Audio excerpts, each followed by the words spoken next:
Did we have an hour last time that we did for the panel? Yep. I'll try and see if we can even increase that hour 15. Perfect. Yeah, I don't need 40 minutes, 45. I think we'll get through everything. Thank you all for hopping on. We'll be getting started here shortly.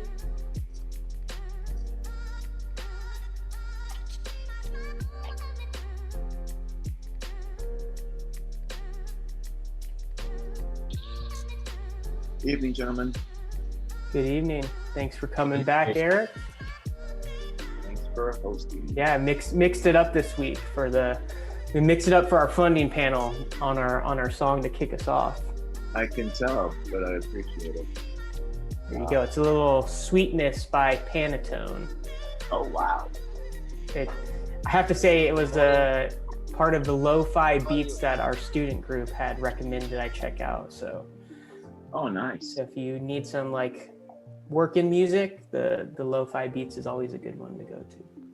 Yeah, actually, I used to use a YouTube, those frequencies, like those something hertz, whatever.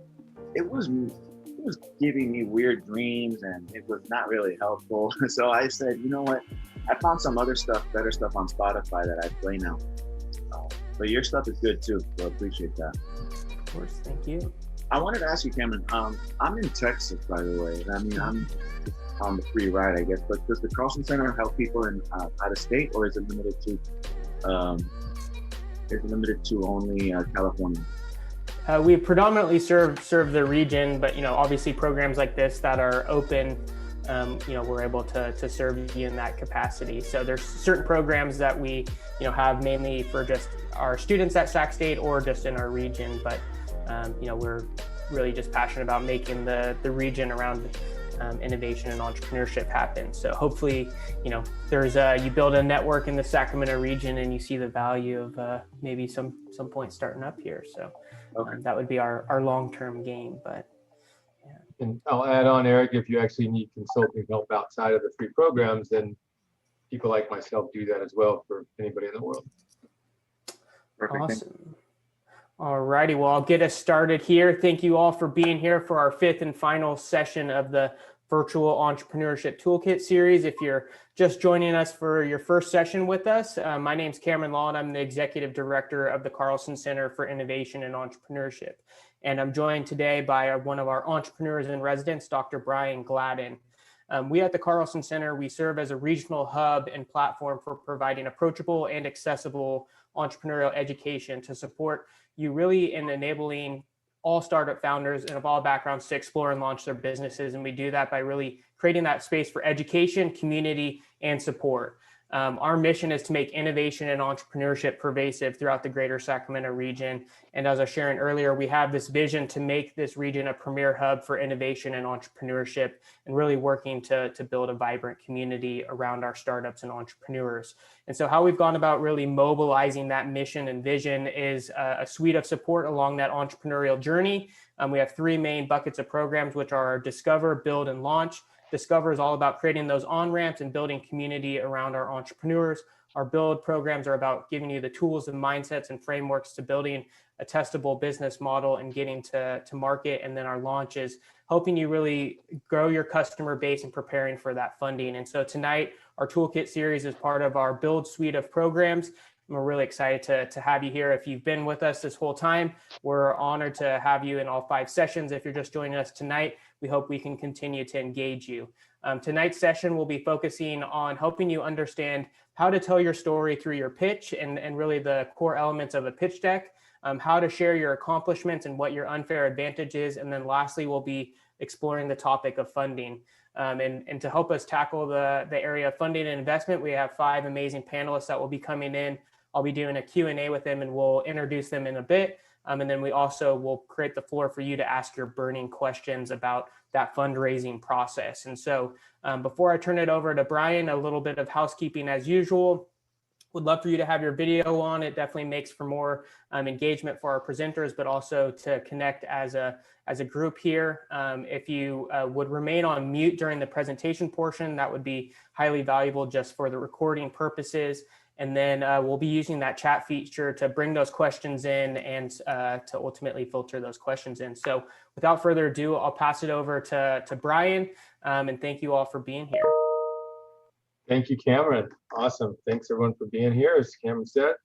Cameron, actually, I'll ask you real quick. I see Sabia joining. I'd love, you don't have to introduce everybody, but at least give the names of our panelists. So as you attendees have questions in the chat room, you might see that sometimes those will get answered by some of our great panelists. So you might want to know who they are, who's this person that's giving me all this great information. So I'd love for you just to quickly give those names so people can understand who's helping them in the chat. Yeah, certainly. So we have 3 of our 5 panelists here currently, and the rest will be joining us right before the panel discussion. So we have Mariah Lichtenstern from Diversity Ventures. So she can maybe give a quick wave if you can see her on the screen. And then we have Chris Horton from the NorCal SBDC Finance Center. He's given a wave. And then we have Sabia Das, who's a partner at Moneta Ventures. And so we're really excited to have these 3 individuals deeply engaged in supporting entrepreneurs, and they'll be helping us not only during the panel discussion, but if they have extra tidbits to support Brian and some of that content going throughout the session. So take it away, Brian. Awesome. They always do, which is why I wanted to make sure everybody got to know who they are. Let me share my screen.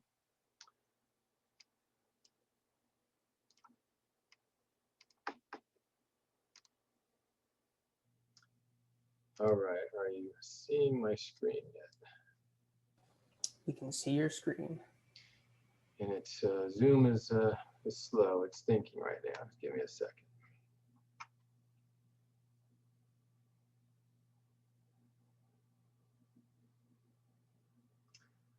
Oh, let's try this again.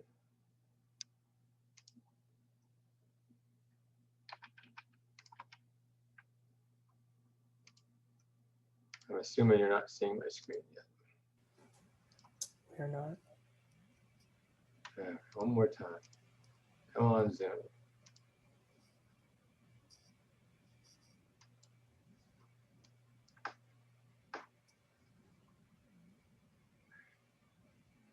It's not wanting to give us full screen. There we go. And there. Now I think we're cooking. All right. Thanks for waiting a second. All right, as Cameron said, the last week of our 5-week series. I think many of you, from what I saw, the screens there, have been with us. So thanks for continuing to stay with us, and hopefully you can tell others about us as we do this again, hopefully in a month or so. But week 5 really is, oh, the screen's moving on its own. Pitching, accomplishments, unfair advantage, funding needs. If you were with us the last few weeks, we talked last week on revenue and costs, key metrics, talked about how to get to your MVP to create that, and then some projections as well, and some great guest speakers. And we have even more amazing guest speakers today, which is why I'm going to try and get through the first 3 or 4 sections here in probably 30 to 45 minutes. It's not as in-deep conversation as the last few weeks. And really the important piece today is to hear from the panelists on the do's and don'ts, great insights, questions that you might have, and really hear from them. All right, so I'll let you guys ask questions as you can in the chat room. Oh. Zoom is giving issues. All right, so unfair advantage is the only piece of the lean canvas that we haven't talked about over the past 4 weeks. We've talked about everything else in here if you've been with us, and this is the last piece left. So the reason we have it last is when you're doing your pitch, you always want to leave the investor or the stakeholders you're talking to with that big aha, why you're so great as you're asking for funding. And the unfair advantage is that thing. It's really something that can't be copied easily by somebody else. So we'll quickly just talk a little bit about that. What are some examples?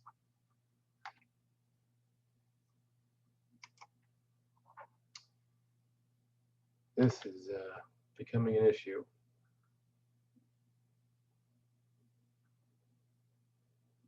Okay. So unfair advantage. I might have to switch to hard copy. Cameron, Zoom is not forwarding the slides.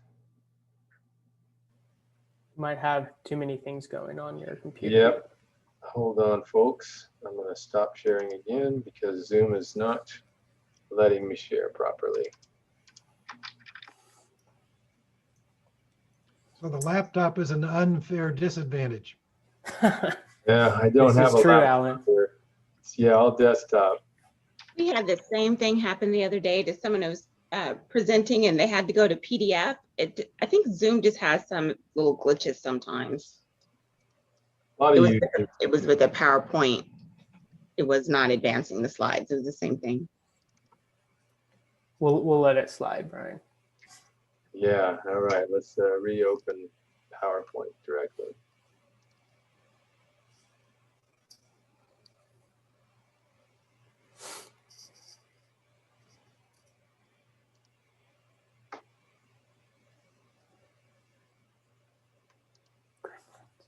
Luckily, it's the first time this has happened to us, so I'm not going to won't happen anymore. So we had Eric from, oh, go ahead, Alpha. I was just going to say it's a great training opportunity for presenters. Yeah, even the backup plan, the hard copy is not opening. There you go. The lesson is, if you're going to be presenting to an investor, make sure you have it downloaded and present from there. Yeah. Or send it in advance so we can follow along. I've had to troubleshoot deck sharing too during pitch conversations. Adventures in Zoom, it's like the equivalent of like when you show up in the room and you used to have like, your backup projector, your, all your cables to connect. Okay, let's try this again. How do you feel about having a paper printed deck that you hand the investors when you start talking? Is that a distraction? They'll probably flip through it and it will, be dead trees. It won't last long. It'll get recycled pretty quickly, hopefully. Yeah. I like to leave that footprint, with investors so that, it's kind of like a polished, presentation. And pretty much they listen and nod while you're presenting, but when you walk away, it's something in their hand, A good one sheet is helpful. Yeah. All right. I think you can see my screen now, correct? Yep, we're good. All right, good. Well, we'll see if this advances. If not, we'll have to have you share. All right, so unfair advantage. Really easily, we talked about something that can't be easily copied by your competitors. You might not have one now, and we get this question all the time, especially with people in the ideation stage. You're just thinking of an idea, and you're filling out the lean canvas. You're like, well, I don't really know what my unfair advantage is, and that's totally fine. So as you go through the journey, by putting your ideas onto the business model, going out, doing customer validations, getting insights, understanding how it is you're going to create this thing to go to market, those unfair advantages you might have, you might realize those. It could be your experience, which we'll talk about here in a second. It could be other things. So don't worry about it if you don't have those things known at this time. So what are some examples? Well, a patent would be an example. People have different opinions on that. Oh, you can get around those. Sure, but at least it is something very concrete that is legally binding. It's not that simple to get around. It's yours. Maybe it runs out, patent pending. But patents definitely are an example of an unfair advantage. They add value. Sole source supply chain. So let's say you're making some new thing, you're a manufacturer, and you have the sole source for some really hard to find materials, raw materials. Well, think COVID, think PPE. The cost of the materials to make PPE, masks, gowns, booties, has gone skyrocket. So if you have that, that is a huge unfair advantage. exclusive contract, again, maybe with a customer or a supplier that other people can't tap into. That is a big unfair advantage. And this one, a lot of people don't think of. So most of you have probably decided to create something around technology. That's my hypothesis. It's probably more than half of you out there right now, and probably an app or some sort of service on the web. And your SEO ranking over time, your search engine optimization, Google Ads, how you come up when you're searching on something, that is not something that you can just go out and pay an ad to show up on first page of Google tomorrow organically. That takes months and months, if not years. Insider information, not illegal, trading type of information, but if you know information about an industry, about a company, about technology, trends, that is definitely of the value because you have experience and maybe you have connections and contacts. Thought leadership experience. Again, this is a big one. If you've been in industry for 30 years and you know a lot about the market, the players, the competitors, the trends, that's not something easily copied by people tomorrow. And a large network of community people.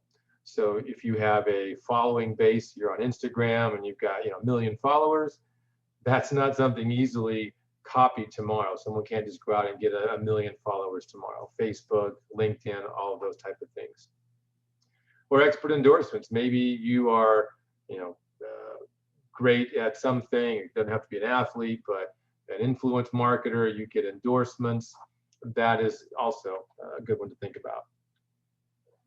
So we're not going to spend a lot of time on unfair advantage. It's just those few things maybe that are very unique to you, and you can think about those as you go forward. So the next big piece, accomplishments and traction. This is a really important section. So what we're really talking about here is your ability to build credibility with the investors, the stakeholders you're talking to. It could be board people, people you want to give you money, advisors. How are you going to show them that you're making progress? That's what traction accomplishments is all about. And it also helps you share your vision of where you're going, where you've been to that group of stakeholders and investors. And what you want to do is you want to make sure you're pointing out milestones that you have met. And we'll give some examples of what some of those could be. So you're showing progress. It's not just I have this great idea and you should love it and you should give me money, but here's what I've been doing to show progress, to get to market with this idea. Documented sales is obviously an awesome and the #1 thing to show traction. Very hard to do though as a startup, right? It takes a long time, but showing those sales, even just a very small level, means that obviously you have something that somebody has value on. So when we talk about traction, that really matters above everything else to startups, to entrepreneurs, and to the investor. And traction, yes, it means revenue, but it also means showing progress that a customer is interested in your product. Maybe you're doing a freemium. Maybe you don't actually have revenue yet, but you have some customers. Maybe you have some suppliers and distributors, and you have people that have signed up on a waiting list, right? So all those things show traction, that people actually care about the thing you're creating, a product or service. And we all want to get here to this spot where, you're over here and we've got a little bit of traction and we're showing progress and we get a few customers and a few more, and then you start scaling up. That's awesome, obviously. Maybe that's second round of funding. Maybe you're bootstrapping till there and that's your first round. But showing progress and showing traction is all that really matters as a startup.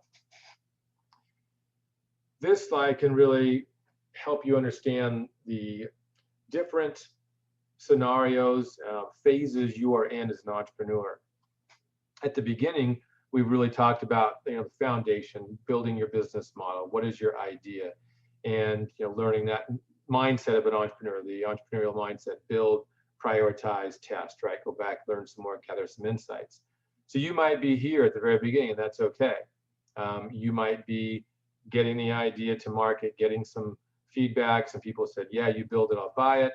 Maybe you've already launched and now you're bootstrapping and you're wanting to go to an investor to say, here's my MVP I've launched, I've already got some traction, I need to scale up to, show product market fit, or you're over here for Series B. So where are you in that scaling and growth? And most of us are down here in the beginning, which is totally fine. Just you want to be able to show traction and progress to whichever type of investor you're talking to and where you are in the cycle of growth and scaling. So this is just an example of created of kind of a time chart of milestones that you might have met as an investor. It could be as simple as this scenario here was some sort of a product, right? And here at the very beginning, let me get my annotation tool, you can spotlight for you. So here we got a patent awarded in 2015. That's a huge step. We did some proof of concept tests with customers. Great, you can talk about the feedback. This one got FDA approved. That's a big milestone. That's not easily copied. Have a contract manufacturer secured. You won some pitches. You've got fully patented. Now you've got Medicare, Medicaid approvals. And these are real examples of people I've been working with. You have some now distributor contracts. You've done phase 1 trials, and now you're doing some clinical trials. You might not have any paying customers yet, but you've shown a huge amount of traction over 5 years to get where you are. And that could be what many of you are doing. I know for a fact that several of you on this call have been doing it for longer than 5 years. So that's okay. Show the milestones of where you got. Maybe it's stop and start. You had to go back and reiterate a product or a service. You bootstrapped, you ran out of money, and now you're doing something different. That's fine. Show the commitment, show the milestones, show the progress. And people want to see that. So they know that you're in it for the long haul, you're committed, what's your passion versus just here's my idea and I'm awesome, give me some money. This is just another way to show what traction and your accomplishments could look like. That was kind of a timeline, the last slide. This was kind of more of your wheel. Here, my roadmap. What are we doing? Where have we been? Maybe you've launched. What are some, your customer segments? Maybe you've submitted some, research and patents. Customers, your distributors in place. So just different ways to visualize it. Make it simple. Doesn't have to be really, really detailed, but show the big rocks, the big areas from partners and manufacturing and certifications and sales that you've done. I'm going to stop there for a second because we covered 2 sections already, and just see if there's any questions, Cameron, in the chat that maybe people want to throw out, and the panelists can help jump in if they want to. Yeah, so if you have any questions, feel free to unmute yourself and ask away, or throw it in the chat and I can bring it in. It looks like we got one from Eric. Hey, sorry. Thanks. I was just curious because you mentioned the R&D alliances as a form of, as an avenue for growth. So in the case of my patented biopolymer, I've actually been doing that in the last 30 days, like setting up research and development opportunities. Do I have, if I was looking for funding, my question is, would I start now, or would I wait until all contracts are signed with these R&D companies and we have a product co-developed at that point? And when I look for funding, I guess I look for more of my aspect for my business, which is the distribution of this patented product. So thank you. Do any of the panelists want to comment on their perspective as an investor? If you care either way. Otherwise, I'll just. I think it's never too early to start making connections and getting feedback. But just understand that in terms of, funding, you really want to match up with folks in your space that invest at the stage that you're in. And, just realize, like Brian was saying, that we're going to look for indications that an investment is going to get a return, that there's a verified customer base and you have a strategy for converting them. Yeah, thank you, Mariah. Great. And I mean, Eric, I don't think there's a right or wrong answer, but I agree. it's never too early. So someone might tell you, hey, come back to me when you have some signed deals. Okay, great. They might say, well, have you thought about this, and give you other things to insights. Maybe the investor group, maybe your revenue funding, your early stage, and they have connections in that industry. So maybe you might be able to tap in. They might be able to actually help you and say, I have somebody better that'd be interested. Let's talk to them. So definitely you don't have to keep waiting until everything is ink's dry. One last thing, I guess, to throw into the mix. If I'm doing all my research in the last several months has led me to think I'm more of I'm in a pre-seed stage almost. Would you say that there is very little funding in that sense, besides grants or anything of the sort? Or do you think that there's more like incubators that would be interested in this kind of stuff? Just curious. Sorry, just throwing it out there. I think Talk more about that. Go ahead. I was just going to say, I think that, that's typically where like an angel investor would come in. So that's kind of typically where they tend to invest at that pre-seed stage. So in Sacramento region, we have the Sacramento Angels. They might invest a little bit later, but as you kind of look in your particular region, I would look at different angel groups, and then certainly grant funding is a great avenue for that. And one of our panelists who will be on a little bit later is named Sadel Trabovsky. He has a company called opengrants.io, and it's all about how to access state, local, and federal grants for your particular area. So definitely recommend checking out that resource. Yeah, I think we'll talk more about that, Eric, when we get to the panelist group, type of people who might invest in early stage. So let's table that one. Good questions. So the investment opportunity, or the ask, that you might see on a lot of slide decks out there when you pull up, what are templates for pitch decks. So what is that? Well, you're going to use that slide as kind of use the budget we talked about last week, as a starting point to create the investment opportunity. What is it you need? Are you just pulling a number out of thin air? I need $1 million. Well, why? Last week, if you're with us on week 4, we talked about financial projections, your operating budget. Maybe it's just you, so it's very low. Maybe you have a staff of 3 or 4. You've got a building, and you got equipment and manufacturing. So, right, what is that burn rate monthly? And you need X amount to continue for the next 18 to 24 months. That helps an investor really understand the needs and what the money is going to, which we're going to talk a little bit more about. It's usually the last slide in your pitch deck. So if you Google pitch decks and you look at, there's 5, 6, 7 out there that are pretty common. They're all pretty standard, and we'll talk in just a bit about the Guy Kawasaki slides that we'll use, standard 10, 11 slides. Most decks are the same. It's usually the last slide. After you've gone through all the great things that you're doing and the idea, and it's awesome. The last slide is usually, here's what I need, here's what it's going for. And one of the big things is, why do you need this funds? What are you going to do with it? And is it just to pay you?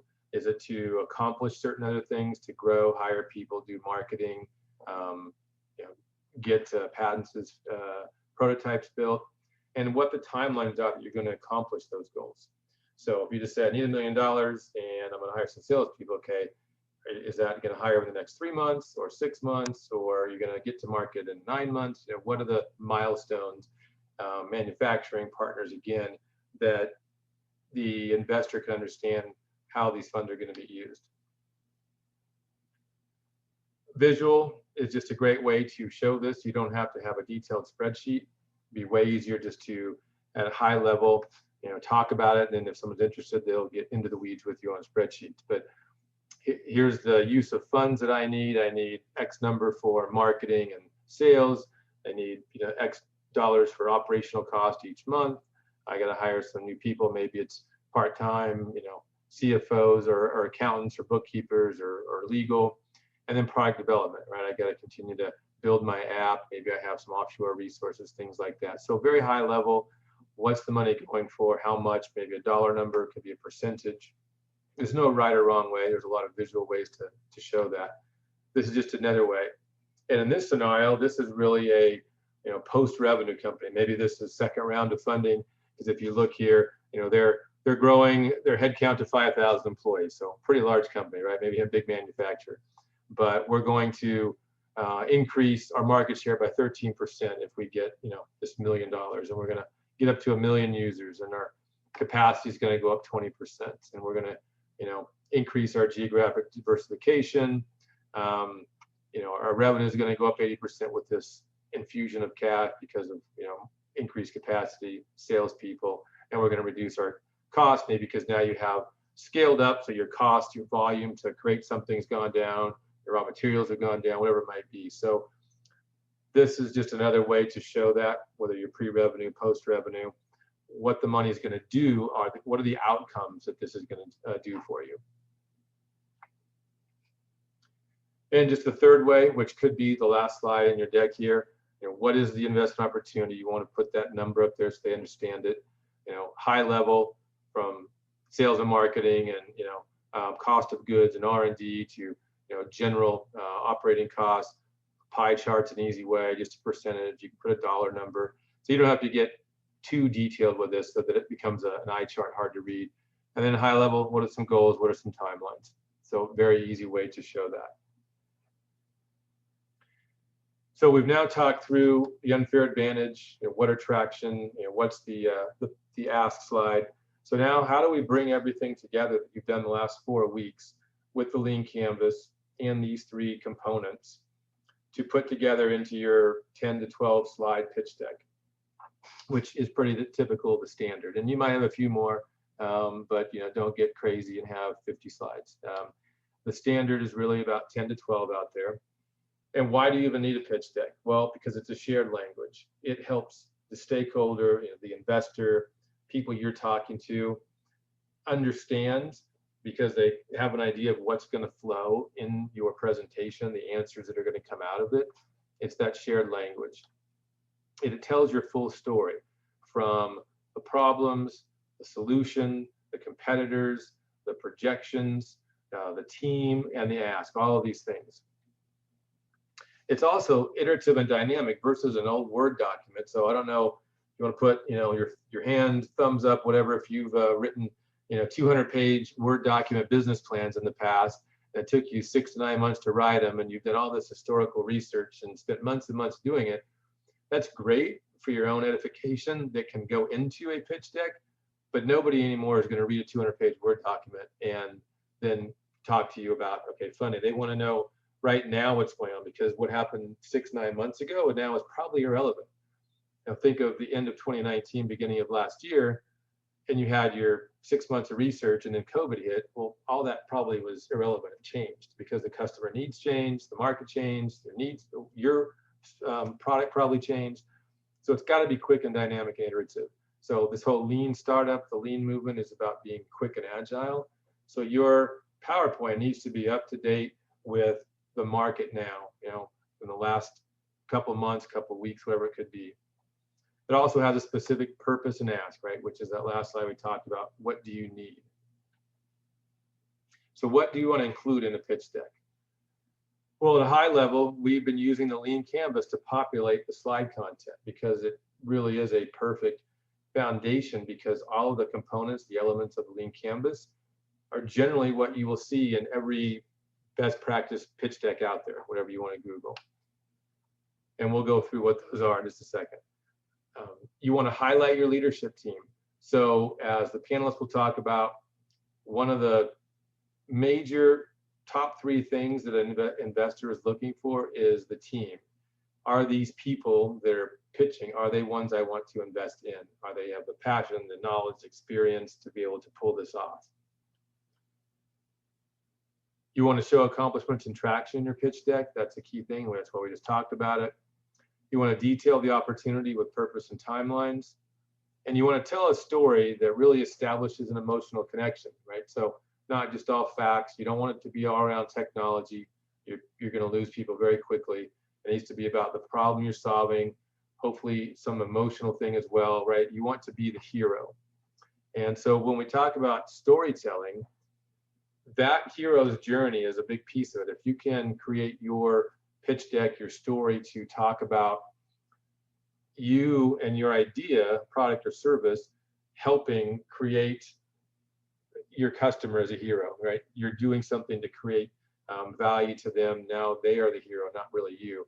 You're creating a bond between you and your audience if you tell the story kind of from a storytelling perspective, and you're focusing your product from your customer's point of view, not yours, right? Here's what we built. That's not what you want to say. You know, this technology, bits and bytes, that's great, high level, but don't get in the weeds. It's all about, why is this valuable to the customer? What problems are you solving? And your customer is the hero, and your product is really their tool or service, enabling them to be great, right?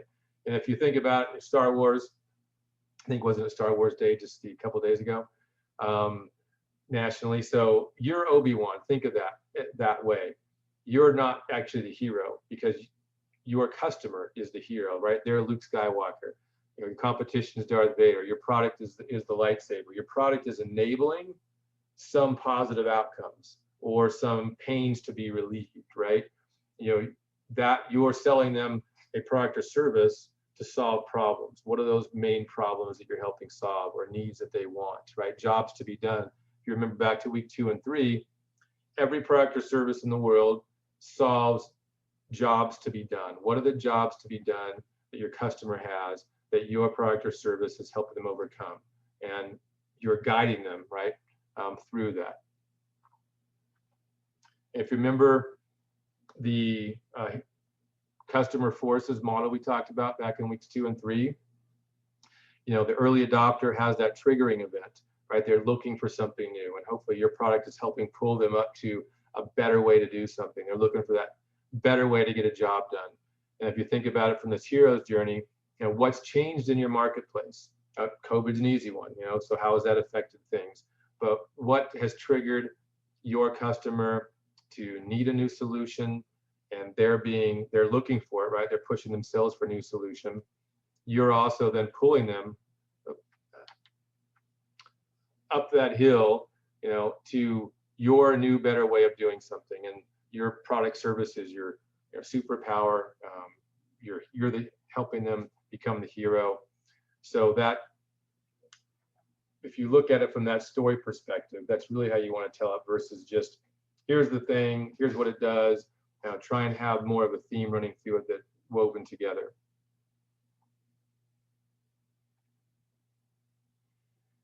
So as we move into the pitch deck slides, what they look like, if we think back to the lean canvas, remember there's kind of a way that you want to tell the story, that it flows.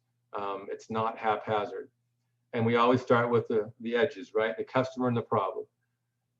And if you'll see in a second, it kind of matches up with most slide decks. And then you tell the story from the lean canvas. What is this thing I've created, the unique value prop, and the solution? What are those main features that are helping overcome the customer's problems? Then you talk about, how are you getting it to market? What are those channels? You know, direct, indirect, you know, online, brick and mortar. How am I making money? And what are my costs? And then what metrics am I using to measure these things to show progress? And then my big unfair advantage. And that's the way we tell the lean canvas story in general. And if you move forward, you'll see that it matches up perfectly with the pitch decks. So this is probably one of the most famous, you know, pitch decks, Guy Kawasaki slides. You know, only 10 slides you need. Probably more like the only 12 slides you need, maybe 13 slides, because we add in a couple of ones at the end around team and traction and the ask. But really, the first one is pretty simple, right? Your company name, your logo. Maybe you have your vision statement on there. You know, who you want to be when you grow up, what you're trying to become. But then we get into the first slide, the problem and the opportunity. And you could have this as just talking about the customer or the problem or both. And again, if you remember back to week 1, the leaner canvas, the very first thing that matters, the only thing that matters, is the customer and the problem. Nothing else matters if you don't have customers that have problems, because then you're building something that nobody wants, right? So that's the first thing you talk about. Slide 2, the value prop. Well, again, that matches up with the lean canvas flow. What's the unique value prop, the high level, the thing you've created, and what are those features of your solution that are helping solve the customer's jobs to be done? Slide 3, competition. And you can move one or two of these around. There's, as you'll see in a second, there's not one right answer, but generally you talk about your competition now. What are the existing alternatives, if you remember back in weeks 2 and 3? So it's not just your direct competitors, but indirect. Every product or service in the world has an alternative. You might be creating new blue ocean space, right, that we talked about, if you remember that, new market space. But what are the alternatives that exist now that people do to get around that thing, right? And then you go to market plan. You don't have to be really, really detailed here. And it's not about your marketing tactics and details around, your detailed social media plan and what you're doing, but high level. How are you getting to the customer? What's your channels? How are you keeping, and growing your customers, right? How are you finding them? How are you going to stay in touch with them? How are you going to grow them? That's your relationships. Your key partners, do you have any? Do you need any? And then the early adopters, really, really important one. As a startup, you are not selling your product or service to everybody in the market. You're selling it to early adopters and innovators. Those are the people who have the problem that you're helping them overcome. Once they prove that your stuff works, then the rest of the majority, early majority, late majority of customers say, oh, that thing works better than the alternative. Let me check this thing out. So that's those components are in your go-to-market plan. It could be 1 slide, it could be 2 slides, that's up to you. And then you talk about your revenues and costs, right? So you really have this slide on finances plus your next one on projections. And you might see this in many slide decks as your business model. I would recommend highly you change the name of that, because everything you're talking about is your business model. You rename it, financial model, monetization model, cost revenue, whatever you want, just not business model. So here you're talking about how you're making money, subscription, just a purchase, from a store. Is it a freemium? What are your costs? Monthly, raw materials, your break even, lifetime value, those sort of things from a customer perspective. And then your next slide, your financial projections and key metrics. What are you projecting? From maybe a 3 years is kind of a standard projection. Key metrics, how are you measuring, acquiring customers, getting them through that funnel that we talked about with the pirate metrics, drive them to a website or through your storefronts, and keeping in contact from meeting them to actually them becoming customers, right, through that pipeline and funnel. What are those metrics? And here last week in week 4, we went through those projections. If you remember, tried to show you how to do a break-even analysis as well as a burn rate. Those are 2 of the biggest ones you really need to talk about. You don't have to get really detailed with a eye chart of an Excel sheet, but what's that burn rate? How long do you have to last? How much do you spend each month? And then once you get to market, which should be a gradual, very slower than you probably think it needs to be, but that's being realistic. And then where can you realistically get in the next 3 years? And we talked about that last week with the traction roadmap. If you remember, looking at the lean stack platform, giving yourself time to really slowly get to market, and then 10x scaling over time will get you to where you want to be. Coming towards the end of the deck, then here's your underlying magic, which is your unfair advantage, right? What is it? Could be some technology you've created, could be, again, experience, connections, SEO. What is that stuff? Then your team, right? This is not on the lean canvas, and that's what we talked about in week 1. It's one of those slides that's not there, but it's really, really critical. That is what you need to actually put on a slide. Who you are, and picture, high level, what you've done, why you are competent and experienced and passionate about this thing you're doing. Because the investor, it's like a marriage. They're going to probably spend more time with you than they do their significant other sometimes. So it's a long-term thing. They want to know that you're in this and committed, and that you actually have the knowledge to pull this off. Then we talk about your current status, your accomplishments, right, that we just went through a minute ago. What have you done? Milestones, accomplishments to show traction. You can put use of funds here, as well as in your last slide. What is that investment opportunity? How much you need? What are you going to use it for? And timelines. And that's your 10 to 12 slide deck. and maybe you have a couple more, but in general, those are the high level concepts, and they mirror up almost perfectly with the lean canvas, which is why we kind of use that as the foundation. I'm going to stop there, and perfect, 6:45. I was hoping to get done right now and take some questions currently on the stuff we've covered so far. And then we'll go straight into the panelists, which is where most of you probably have questions on, pitching and do's and don'ts. So save those for the panelists, but any questions on the slides or the topics so far?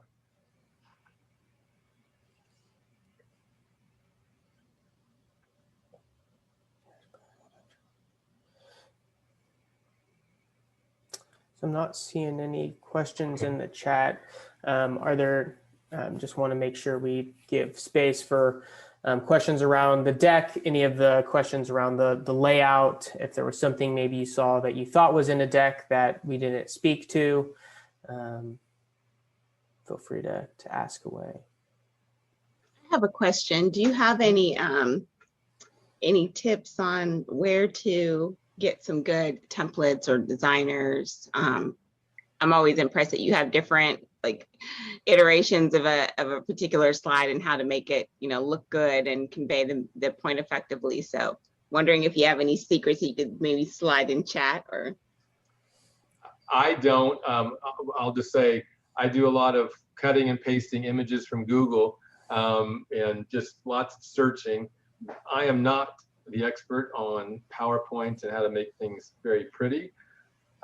Cameron might know some folks. I usually will then reach out to some digital marketing folks who, do things like this well. Probably many of the students on here can do it a whole lot better than I do. So Cameron, any thoughts? Yeah, one idea is Canva. I know could be a good resource. And then if you are a student, I would, venture to connect with someone from the design department, and they're always looking to add to their portfolio of work. So if that's something that they would like to connect with. And then it looks like Sidel just shared a resource on their product hunt startup library. So there's some good templates in there as well. So definitely check those out. So yeah, if you have additional resources, feel free to throw them in there. I know newer versions of PowerPoint kind of gives design ideas, but I think first round of your deck, focus on the content and then get your design there. But I definitely agree. Sometimes aesthetics can be hindrance to any of the valuable content you put in there. So good question. Before we get into the panelist discussion, that I'll ask you panelists, any slides that that you've seen that you love that maybe I didn't touch on here, either a different version of something or just something completely not in here that you have seen that you actually love people to add in?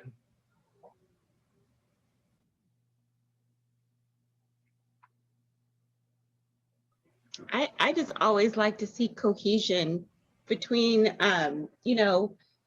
between the slides so that we can see, what is the market in such a way that it corresponds with your revenue model and, your go-to-market strategy and whatever traction you have to show that that's working. Because in the back of my mind or on my handy dandy calculator, I'm running scenarios or calculations of, how much money the company could, how much revenue the company could be bringing in with an investment or infusion. So I also like to see if there's some assumptions around cost of acquisition and the lifetime value of the customer, things like that. Great. Awesome. Well, should we transition into our panel discussion? If you want to unshare, I can spotlight them as I introduce them and we'll go from there. There we go. And I do apologize if you hear a whining puppy in the back. So she might be whining, but she's in here in spirit, excited to get you all fundraising. So just kicking us off, we'll be jumping into our panel discussion with our funders. And so we call it a funders panel because we have both investors as well as traditional funders, and then also how to access grants on our panel today. So we're really excited. So kicking us off, I want to introduce Chris Horton, who is the Regional Lending Manager at the NorCal SBDC Finance Center. He's also the Program Director of the Inclusivity Project. So I'm going to start spotlighting them in a second.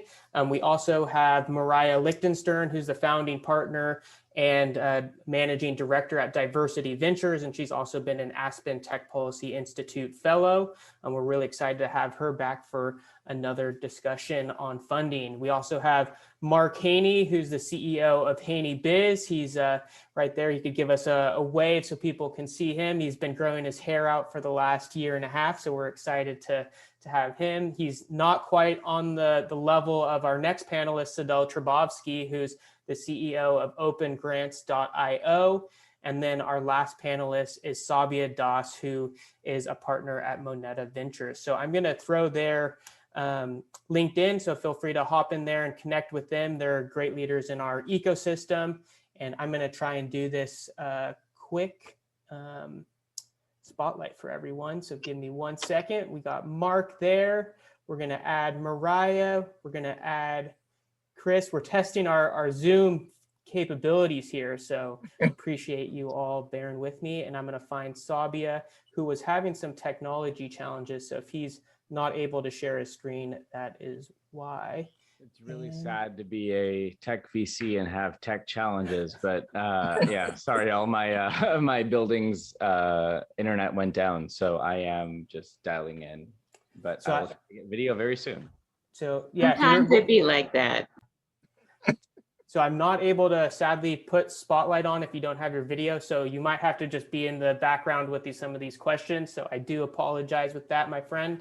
But just jumping in, I know I shared a high level, just kind of overview of your roles in the organizations you're with, but I would love if you can share a little bit about the firms that you're with, your style of funding, and how you support entrepreneurs, and kind of maybe where you deploy your capital in terms of that entrepreneurial journey. So like what stage, and if maybe you want to, you could say seed or whatever, or if you just like to talk about, hey, they're at this kind of stage when they get to us. So let's kick it off initially to Mariah. As I was trying to get away with typing on the side to tweet out the resources that we're getting here tonight, it was a legit reason. But okay, now that I'm on the spot. So I am technically pre-seed, seed stage.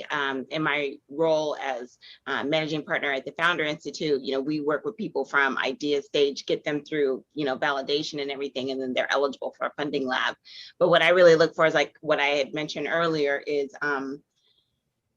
that the company has some assumptions that are, supported by data around what their cost of acquisition is, what the lifetime value is, how they're going to, go into the market. I'm really looking at like, can this company return a multiple that's going to sustain my fund model? So I look at that really early on, but I still want to see those indicators. Awesome. Thank you, Mariah, and we appreciate you being here. Next, we'll go to Mark. Yeah, first of all, thanks for having me, and I respect Cameron tremendously and the panelists, so I'm happy to be here. So I'm an entrepreneur. I had to remind you by wearing the shirt. So my investment strategy has been meandering. Built companies, sold them, and then started doing investing in Main Street companies and some that have really begun to scale nicely. So, but my focus is the Sacramento region. So I am a hometown guy that invests only or predominantly, I should say, in the greater Sacramento region.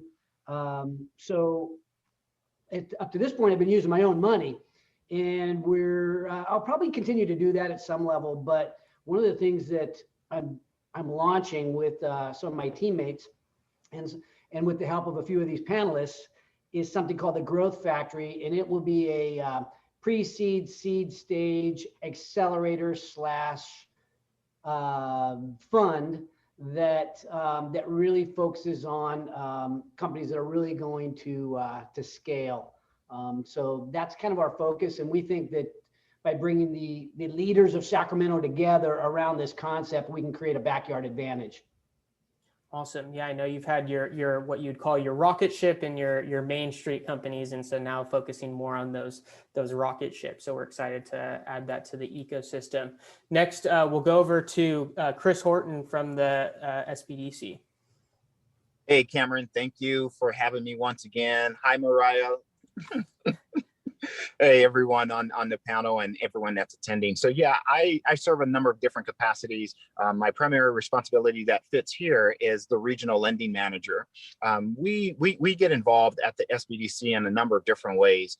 We obviously partner with VCs, angel investors, crowdfunding, organizations as well. We do the traditional lending, the micro lending, equipment financing, startup financing. So we really typically start our relationship with most entrepreneurs is providing technical assistance, starting with a solid business plan and projections and assumptions, doing some market analysis and helping folks to really get a pulse on their competitors and, their market niche. And then we get involved at all stages of the business, from startup to growth, mature, and transition. And so we help folks with, staffing, we help with HR, e-commerce, setting up websites. We work in all industries.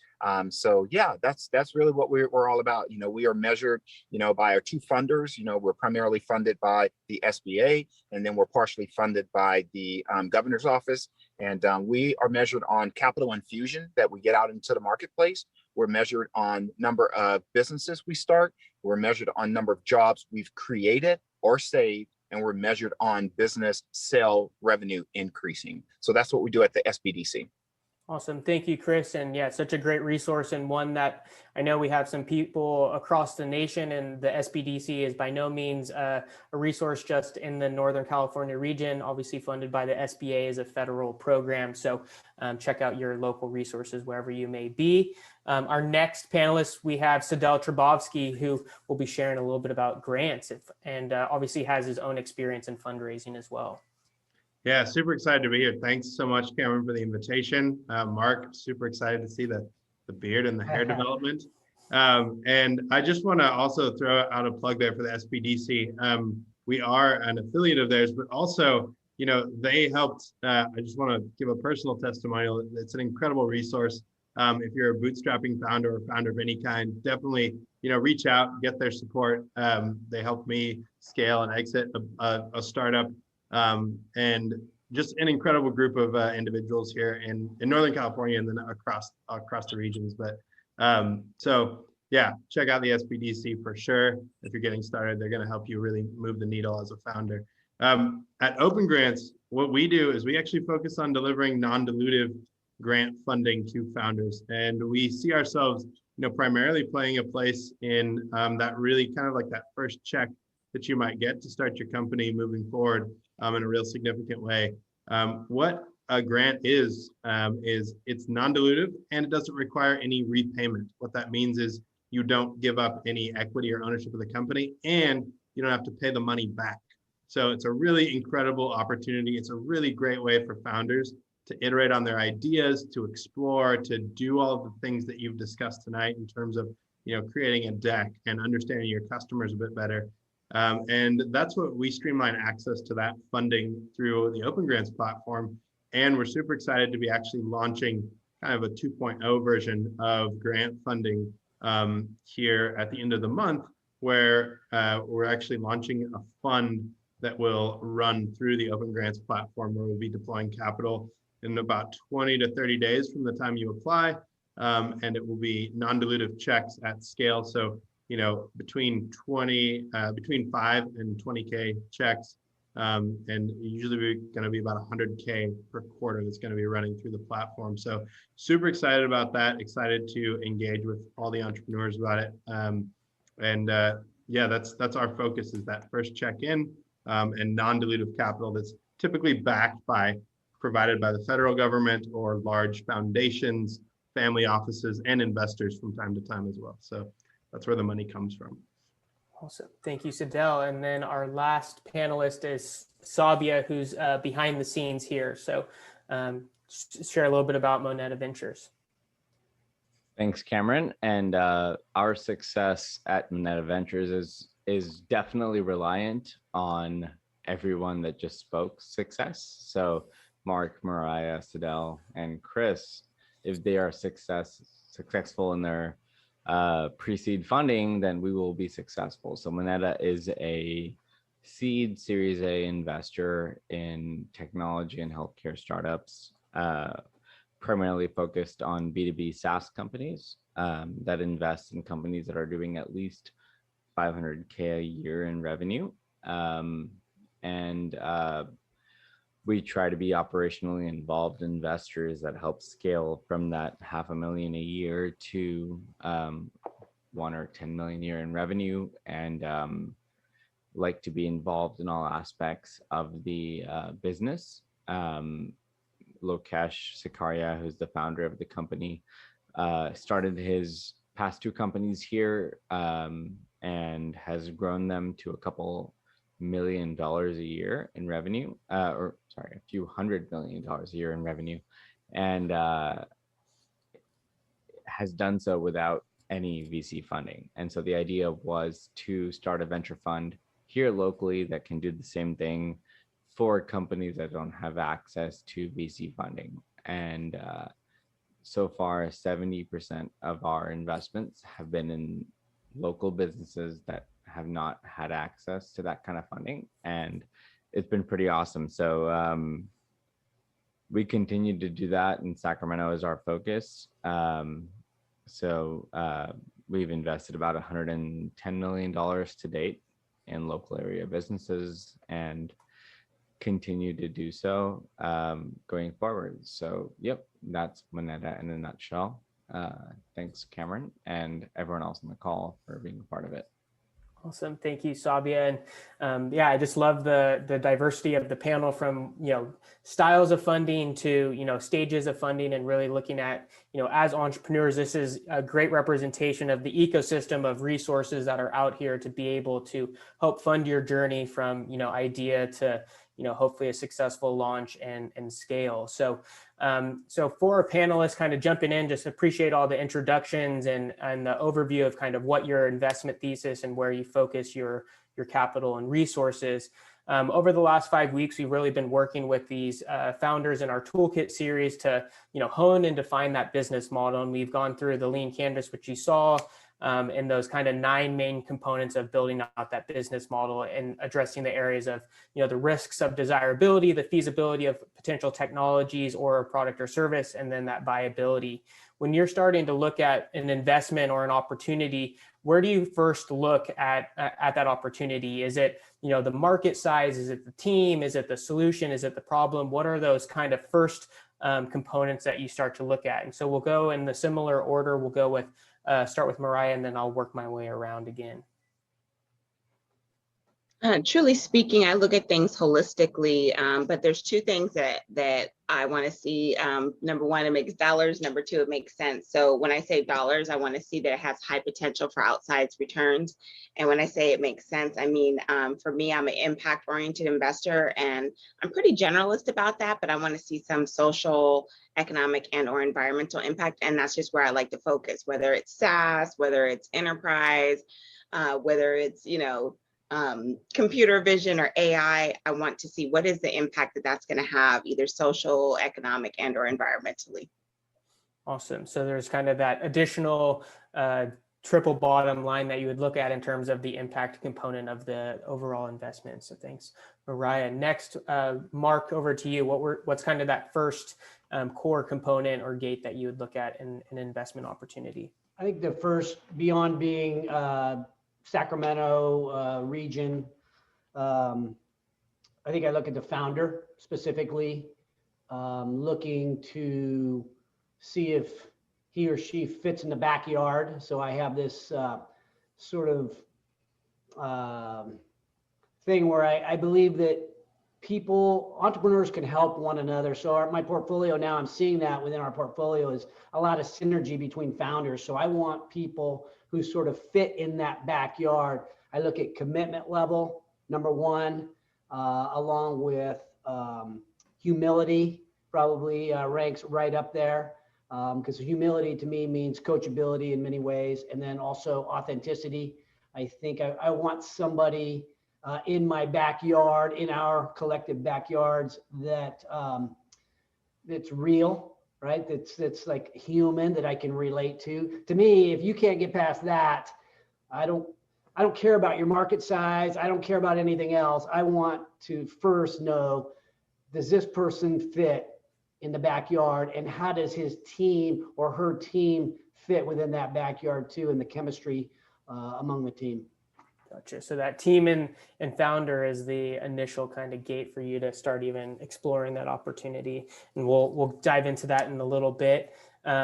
Chris, would love, I know it's a little bit more of a unique process, but, you know, as you're kind of looking at different stages and, you know, recognizing we're here more at the like startup early stage, for some of those traditional lenders, and I do know you have access to, you know, venture capitalists as well. What are kind of some of the main criteria they're looking at in some of these business models?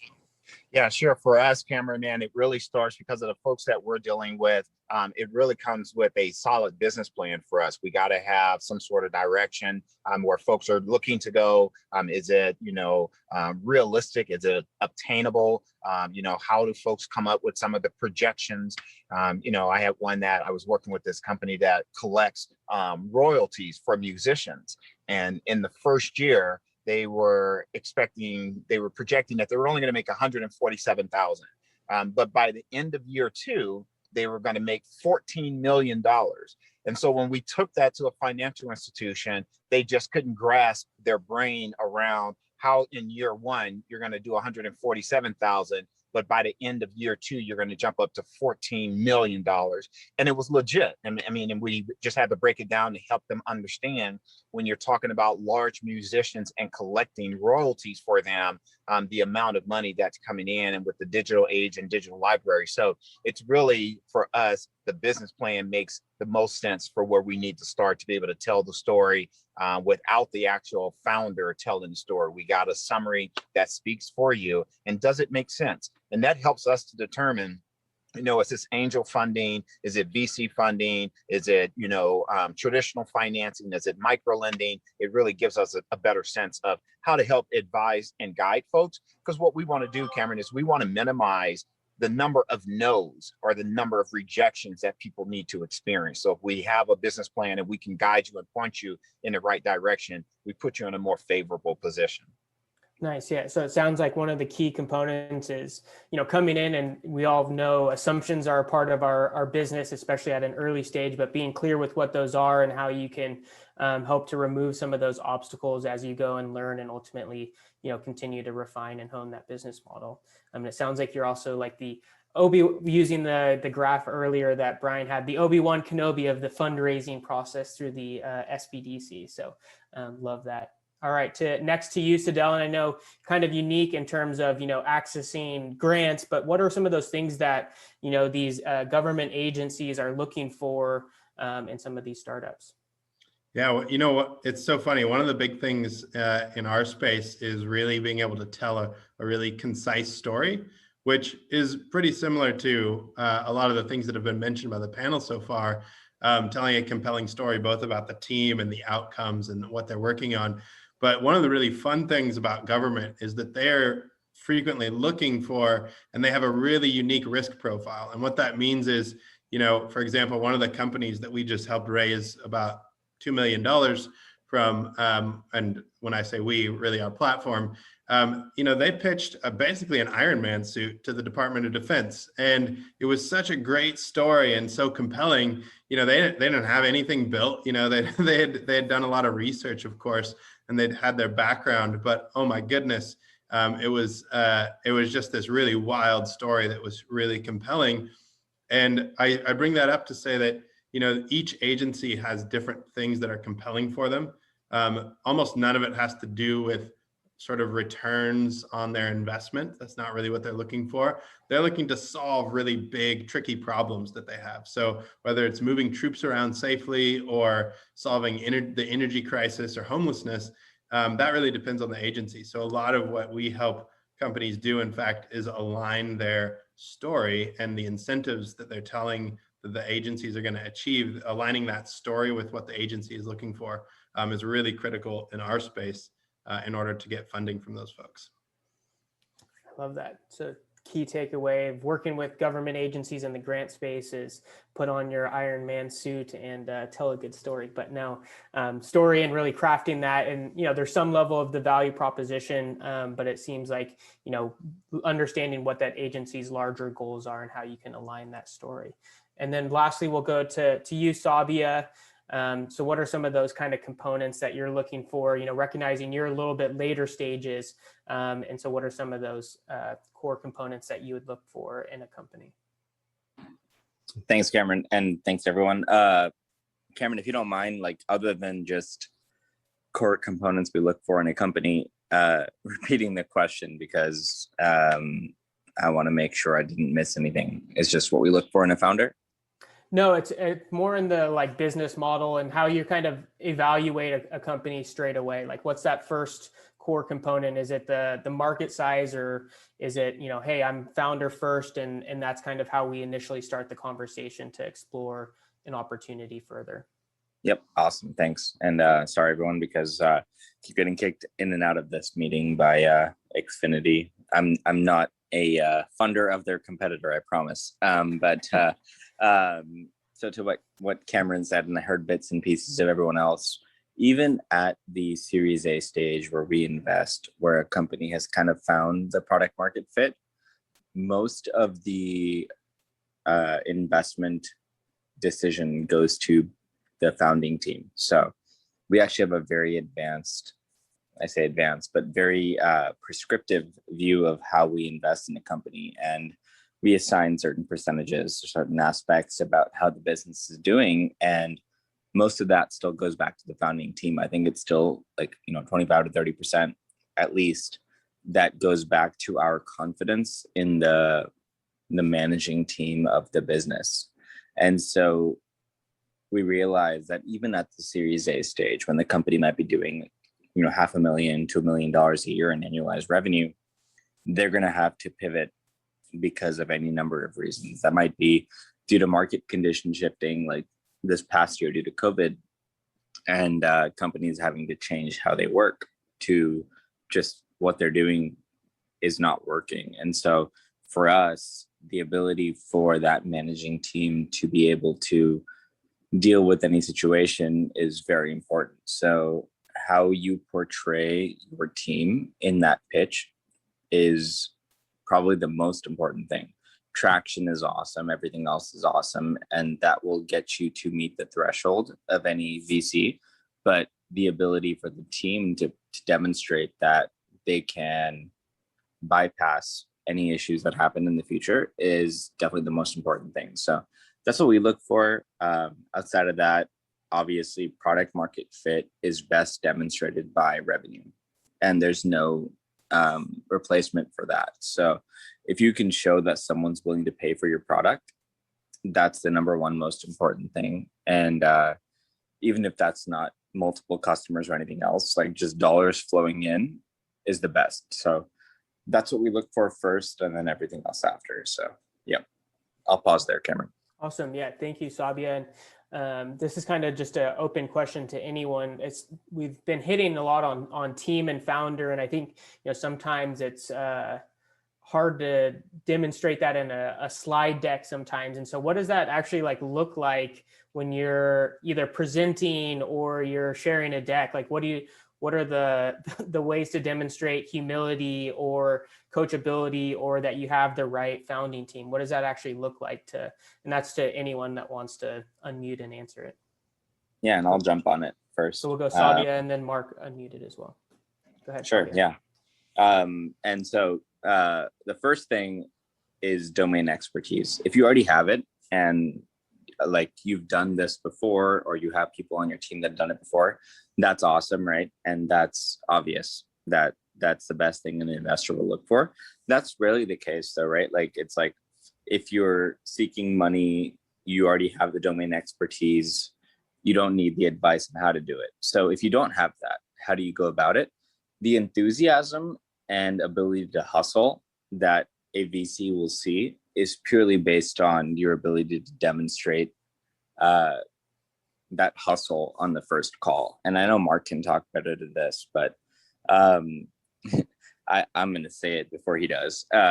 You're going to either be hanging or you're banging kind of thing, right? So like you got to make sure that your enthusiasm comes across on that first call, because if you have no idea the company that you're in, the business domain that you're in, you have to convince the venture capitalists that you can make the sales. And that has mainly to do with your ability to talk to customers, be personable, humble, etc. But mainly just like that you're a hustler. So that's the main thing we look for. And we've funded a bunch of companies where the founder doesn't know the industry he's in, but we believe in his ability to sell to his customers, etc. So that's the main thing we look for. And I'll let Mark pick off on that. I agree with what you said. It seems to me that I may have said this to a group like this before, but looking for people who might be the lead singer in a band, might be a little bit country, a little bit rock and roll, but they all have one thing in common. They make you want to get up and move around a little bit. And I think when you're pitching, when you're sharing a story within your presentation, I think if you can get into the emotions of the people on the other end of the audience, if you can connect with passion, kind of an overused word, but if you can connect in a way that shows that you are substantially committed to what you're doing, if you can bring your why to that pitch in a way that really resonates, I think that's that commitment, that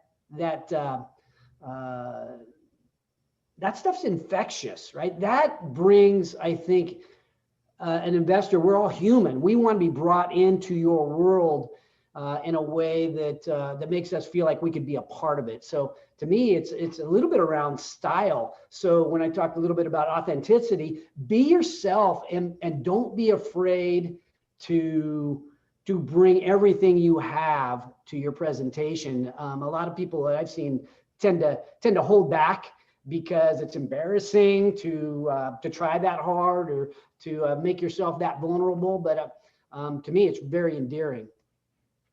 Awesome.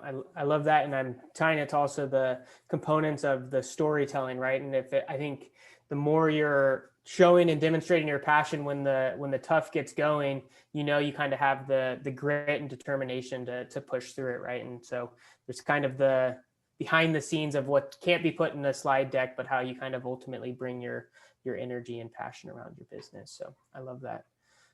I'd chime in that, storytelling is important in that, it goes back to the cohesion. Oftentimes we're pitched different companies from different domains. And so we're looking for the things that we can recognize, like, okay, do you know what you're talking about? Because I don't know this domain. And does it make dollars and cents for whatever our respective thesis is, right? And I would agree 100% that the why is so important, like, because you're going to hit walls, you're going to have difficulties. And we want to know that you're not going to give up after we've invested. And so, like, I like to know, like, why are you doing this, and why are you going to stick with it? I certainly don't like arrogance or braggadocio or, any red flags of like narcissism or something that's going to make my interaction with you on a long-term basis toxic. But I really like confidence. I say confidence is contagious. Sometimes founders aren't that charismatic, and I try not to be too wooed by the charisma, particularly if, maybe a drier, more technical or, science-based founder can, and sometimes they have that too, but if they have a counterpart that can focus on that part or do more of the selling, then I kind of will look for that in the team to augment maybe areas that one founder might be weak in. Some of them just have this je ne sais quoi, and it's like they can wear every hat, do everything.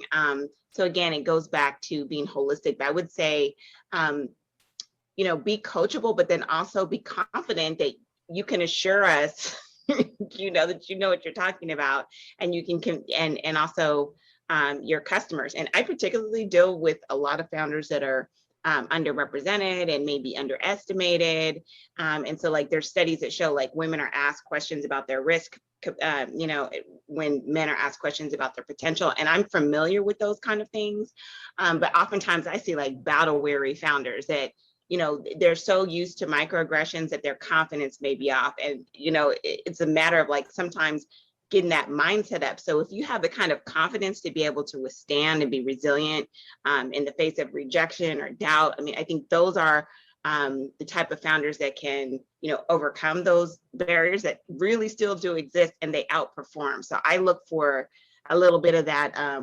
What's his name? That did that song Humble, Kendrick Lamar. I look for a little bit of that. Nice. There you go. Well, you have to share the song in the chat for all of us, for sure. I look for a clean version. there we go. Make sure I don't play the wrong version for all of us here. Well, awesome. Well, I appreciate the deep dive into kind of the role of team and the passion of that founding team. And not only does it demonstrate, you know, kind of why they're the ones working on the project, but also why they're going to get through those tough times, and that there's that connection to be able to work with them. So one of the next questions that I have, and I have only a couple more because I want to give time for our participants to ask some questions. And so one of the things that I'm just curious are, what are some, if someone's pitching you, what's an instant non-starter? I know we've tackled team, so if we could put team aside, what are some of those instant non-starters in a pitch deck, or when someone's pitching you that's like, hey, this person's not the right individual, or this is not the right company for me? And I'll just kind of open it up and see whoever wants to take it.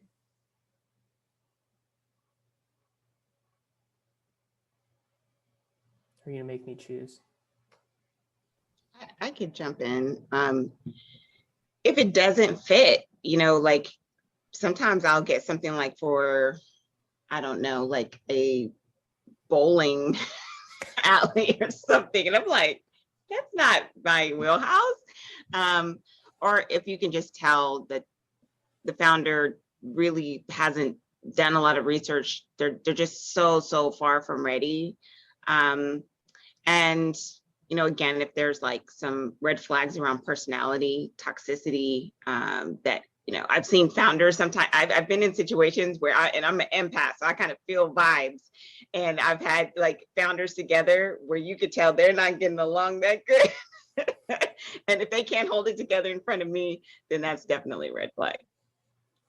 So first off was just an alignment with the thesis, right? So make sure you read the websites and know what the founder's actually investing in, because that's one way to certainly potentially burn a bridge, for one, if you're just kind of wasting time in that space. And then also just, again, kind of, it looks like the role of the founder and being able to demonstrate your experience and, you know, passion for that area. Mark, you unmuted.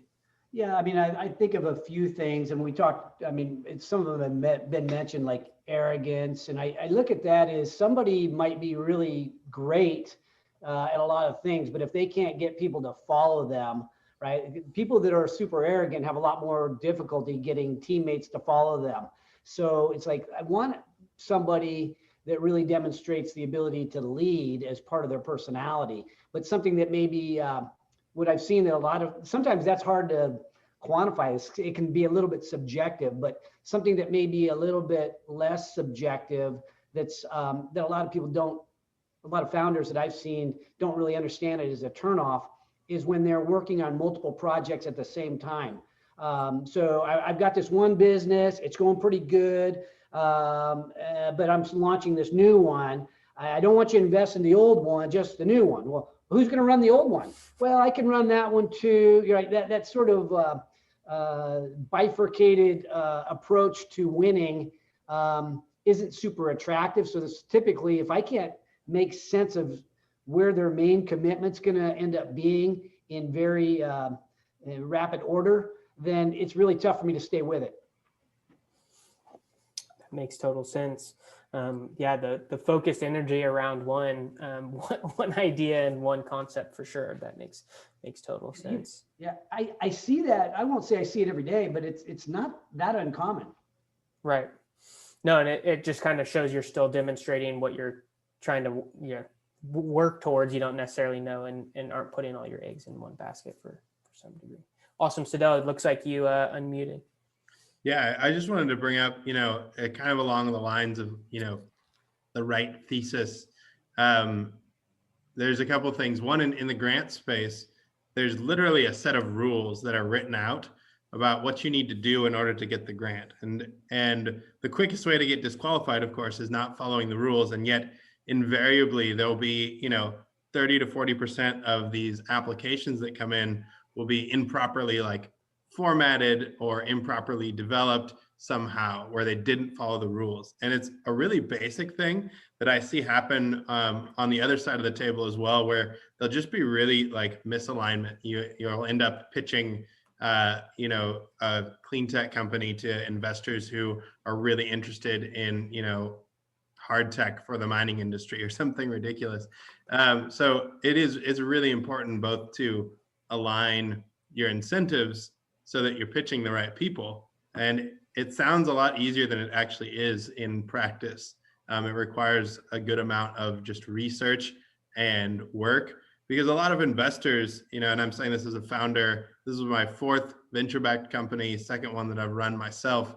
And a lot of investors, while they do a great job of kind of generally articulating what they are interested in investing in, frequently they have a very specific thesis. And unless you talk to them and listen, you might end up, pitching the wrong thing. And there's one other nuance I just want to bring up real quickly is, for our company at Open Grants, there are 2 sets of investors who are really interested in what we're doing. And there's one group that's really into GovTech, and the other group is really into impact. And as you talk to investors who are there's investors who invest in SaaS. And then as you talk to them more, you're like, all right, well, these ones really like GovTech, and these investors over here are interested in SaaS, but they're interested in the impact side. And there's a whole bunch of other investors who are interested in SaaS, but not GovTech or impact. And those are a bad fit. And so doing your research up front and making sure that when you pitch, you're pitching the right concept. And there might be multiple incentives within your business that hook different investors. So researching your investors, they're interested in taking a meeting with you for some reason. Making sure that you end up pitching them the right thing is really important. And that goes for grants too. It's just it's following the rules. There's a whole list of criteria out there. And most of the time, if you listen or read enough, you'll figure out what those are. So that's really key. Love it. It's almost like the customer development experience of, looking for, they're potentially your customers in that transaction, right? And so finding that right fit in terms of their alignment and thesis. So I have just a couple questions left. So I'm putting that out there so our participants can start getting their questions ready. So the next question I have is related to working with founders. So we talked a lot about, the team is a core component of your investment kind of thesis. When you look at investing and then after you've made an investment, what does that relationship look like? So how do you actually work with founders and what sets up a successful relationship for you in that founder co-founder relationship? And let's start with Sabia, Mariah, Mark, and then Chris and Sadell. Cool. Yeah. So I think it definitely varies based on, one, the investor you work with, and 2, the domain that you're in. So for us, at least, if you are in a space that we know how to sell into, our operational investment is very different. So let's say you're in the, general B2B software space. We will jump in, get super hands-on in terms of helping you build your sales team, your entire marketing stack, and pipeline overall. And what I would say is that as it applies to seed companies, find the investors that know your space very well, because we will get super deep into helping you build out every aspect of the company that we have seen by doing it ourselves. And that means everything from, hey, like this aspect of hiring does not work. This type of sales strategy does or does not work, and so on and so forth. So we get very involved down to that granular level. And the ones that we don't know that well, we will defer to other investors in the round, or we'll try to be, involved at the board level. But the sectors that we do know how to sell into, those are places that we'll try to get involved with. So, yep, I'll pause there. Awesome. Thank you, Sabia. Next is Mariah. So kind of on a bit of a different angle of the ongoing relationship, this is something that I look for even ahead of time, and that's communication. And I know it's so hard because it's like something that I've run, in so many organizations, and that is just even hard, especially when you're a small team.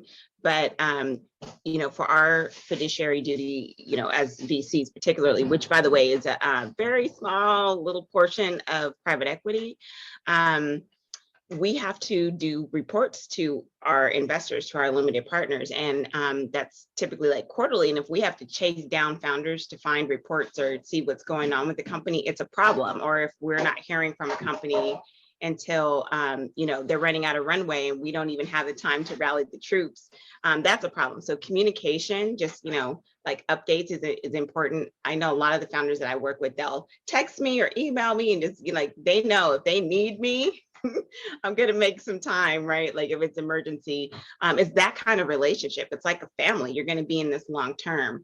And as Sabia was mentioning, there's a lot of different value-added ways. I've never personally done an M&A or IPO, but I know people who have. And so one of my value adds is just the diversity of my network and just the amazing people that I know. And so whether it's staffing, whether it's working through a certain kind of problem or hump, or even I might not personally have domain experience in something, but because I'm a generalist and I know a lot of people, I might have an outside the box way of thinking of something that gets someone over a hump. And that's where they're wow, I never even thought about it like that. And I'm oh, by the way, I also know this person.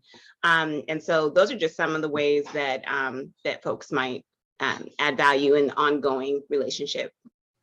Awesome. Thank you, Mariah. I know that one of the terms you can kind of hear in the industry is that smart capital, which is where it's not only the financial component, but, access to networks and other things. And Sabia mentioned some of that as well. And then I certainly appreciate the communication and transparency, because you can't help if you don't know what's going on. So I know that that's a key component. So over to you, Mark. You're muted, just FYI. Yeah, so a good example, I think, for us of someone we helped is one of the investments we did called Trifecta Nutrition. They became the largest organic meal delivery company in the nation. We invested early on, and I think the opening of our Rolodex, my Rolodex, if you will, connected him up to Uriah Faber, who was game-changing, helping him break into the UFC. Connected him up with Tom Candris, who is he's my next door neighbor. He's a packaging guru, sold a company, very successful. Connected him up with my financial people, CPAs on my team. Brought him into the Entrepreneurs Organization and the ideas sharing within the Entrepreneurs Organization. So that Rolodex I know is really helpful in helping him scale. And so I think part of what we're doing now with this growth factory concept is saying, how do we take some of the things that we know, our collective Rolodex, right? I've had everybody in town on my, all the leaders of Sacramento for the most part. I've had them on my show. We've become friends. I've co-invested over the last several years with a lot of these people. So how do we get the Sacramento leadership to rally around Sacramento entrepreneurs, the most the ones with the most potential that really have the ability to build some world-class companies? How do we open up that Rolodex, and how do we put them sort of through the process that gets them that Rolodex to get product market fit, right, and get their first set of customers? How do we help them with the right mindset so they go from founder to really CEO and with experienced, successful people in entrepreneurship, or kind of living vicariously alongside them as through their journey. And then also, you know, a lot of times that next step is to get funded the next time, right? So how to get themselves fundable so that a VC, so that Moneta, how do we get them to Moneta? So Moneta wants to take a shot at them. And that's a process. I think they need the right financial people in their life to help sort of get them on the right journey. So we want to bring that. We've been bringing that sort of ad hoc with my companies, but now we're going to do that, kind of put that effort on steroids with the Growth Factory. Nice. So I think just continuing the theme, and I know one of your saying marks is you can't build a great company alone, and so really building that community around it, and you know, recognizing that, you know, not only can these investors and funders provide access to the capital, but also some of that customer, whether that be, you know, B2C or corporations, right? Connections to some of these larger corporations that can open pilots and contracts for you. And I think that's probably a good way to segue into the SBDC. So Sure, sure. Yeah, so there, I have a couple of responses to that. First and foremost is, I'm helping to cultivate this new culture and this new way of thinking in the SBDC ecosystem.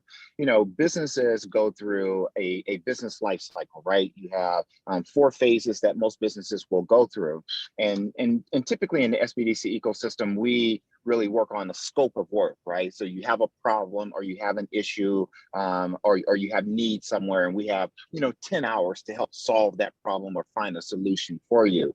But now what we're looking at doing is this lifetime of mentoring and coaching, and because the needs that you have at startup is entirely different than what you need when you're in growth mode. They're entirely different what you need when you are a mature business. And then they're extremely different when you're talking about an exit strategy, succession planning, and that transitioning out of the business. So it's really having this lifetime working relationship. I have my team setting up quarterly, semi-annual meetings, reviewing the business plan. Are we on track to accomplish what we planned on doing for this year? I'm shifting this mindset from a 12-month year to a 12-week year. Something that I learned from a mentor when I first got into the financial industry as a financial advisor. And so that's one thing.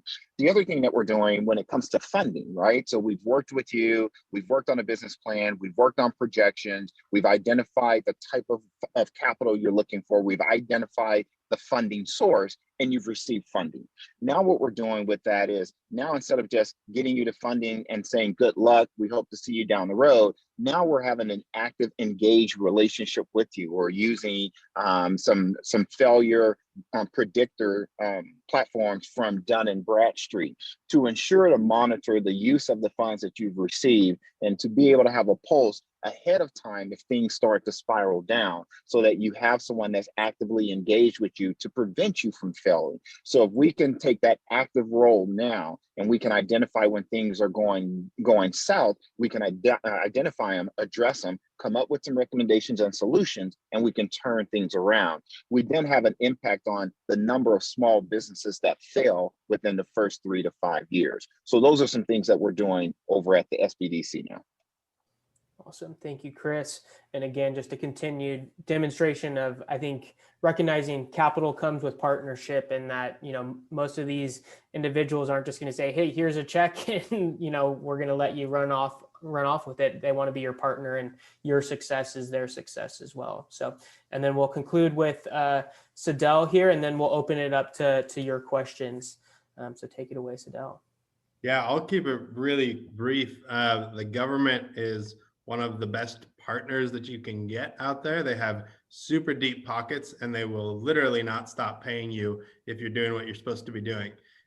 So incredible partner. And we tell everyone this: if you want to keep getting funding from the government, you have to be a good partner. And that means making sure you're reporting, making sure you're collaborating with them. They're incredibly powerful. They have incredible connections.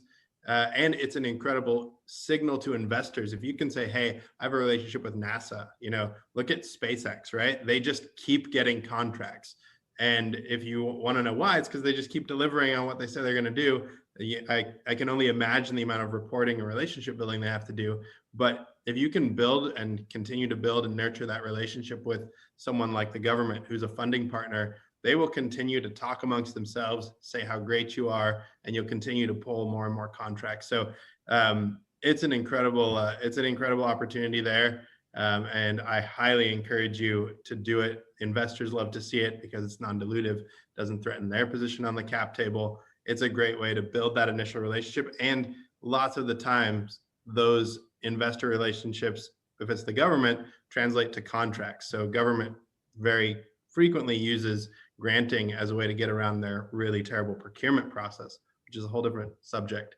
But it's a great way that they use to build that initial capital relationship with you. So definitely everything that's been said, communicate, build the relationship, nurture it, be transparent, and don't be afraid to tell them. And this goes for your investors as well. If you've done something really stupid and lost a bunch of money and have a real problem, don't be afraid to tell them that. It's something that we learned early on is, we really early on in my career as a CEO of a different startup made a big mistake. And was all of a sudden looking at this big budget shortage. And I went to the agency, I said, hey, look, this happened. And they're like, hey, it's not ideal, but let's fix it. Everyone understands that people are human beings. And, as long as you're being honest and transparent, that goes a long way with people. So rip the Band-Aid off early and just tell folks what's going on, even if it's really bad. Awesome. Well, I think that echoed one of Mariah's points earlier, that communication and transparency, right? Any of them, you can't be a partner if you don't know what's going on. So I love that. Well, I will turn it over to some of our questions. I know we had some in the chat. Alan, I think you wanted to ask a question related to private equity. I know we don't have anyone currently on the panel that is in the private equity space. We do have some partners in the ecosystem, DCA partners that we'd recommend connecting with. But I don't know if you want to ask your question, Alan, related to the difference around maybe private equity and VC. Mariah pretty much answered it by saying that the VC was a small part of the private equity, if I understood that correctly, Mariah. Is that about correct? Yeah, so venture capital is considered an alternative investment strategy within private equity, and it's usually a pretty small allocation of, say, like a pension or endowment. For some, like a family office, it might be like a main thing that they do, depending. But going back to private equity, I will say a couple of things. One is that Mark had a show recently. On one of his shows, he had one of the founders he worked with. Was it Trifecta, or it was another one that had used a broker dealer, and they helped raise a round, and that's a form of private equity that's not VC. I've had quite a bit of broker dealers reach out to me recently trying to facilitate introductions to founders. I don't like that. I want to have a relationship directly with the founder, and I don't require a warm intro. So I would just prefer that the founder just tastefully reach out and is pleasantly persistent, because I get slammed sometimes. I'm only human.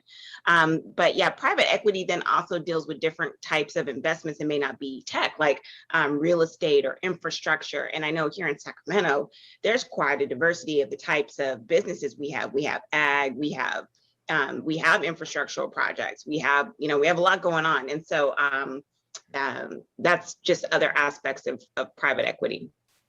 Thank you. If you have other questions about that, I've sold a few companies to private equity. I'm invested into DCA, so I have some background there. Awesome. Thank you, Mark. All righty. Our next question, Alpha, do you want to ask your question? Not really. So much I'm going to take away from this conversation, and I'm trying to make it applicable to, the nonprofit museum field. I'm an art consultant. I'm here in Chicago, but I'm working for, the museum there in Sacramento. I'm on the grant.gov website all the time, submitting things to the Institute for Museum and Library Services, et cetera, and getting the government, it's really cumbersome, and it's a lot of work getting on the government websites. and submitting applications. But my question is that we have the option now of actually applying for planning grants and saying we're going to plan to do this, and then showing them basically it's a business plan. I'm trying to work with the museum to have an entrepreneurial mindset of raising money now, and looking at the museum is a business. Nonprofits are a business, and you have to have a business plan when you are operating, even though you're a nonprofit. So we're trying to work with the museum staff to teach them those things and are training those things. But my question was about transitioning from a planning to implementation. And a lot of these government grants are saying, yes, you could tell us that we want to fund you to plan, but we will not give you an implementation grant until you have the plan. We could ask for 50 to 100,000 to 350,000, but you have to have the plan, and basically that's what we were talking about tonight, the business plan or the ask or the pitch. And then we have to put that pitch together for the government, when we're applying for the grant. So I guess that's what I was asking for. So they're giving us that option. Gotcha. Well, I would probably, if you're navigating gov.grant or whatever that website is, I would say I can't even remember. I would say go to opengrants.io. That's a great way to access those more efficiently and effectively. But I don't know if Sadell, if you have any thoughts and have experience with planning grants versus some of the other ones. Yeah, I'll just say that, this once again comes down to following the rules and then executing. Unfortunately, the issue, right, is that all those rules are buried in the varieties of like federal code and RFPs. So if you do pop over to Open Grants, you'll get a much more streamlined, stripped down view of like what needs to happen and how it works. But that is a fairly common approach. The government, in fact, is so cumbersome and bureaucratic that they actually have funding so that you can understand their funding programs, which is effectively what those planning grants are. It's a little ridiculous, but it's very useful because you're going to need the extra money. Yeah, definitely reach out. Happy to be a resource there. That website actually is grants.gov.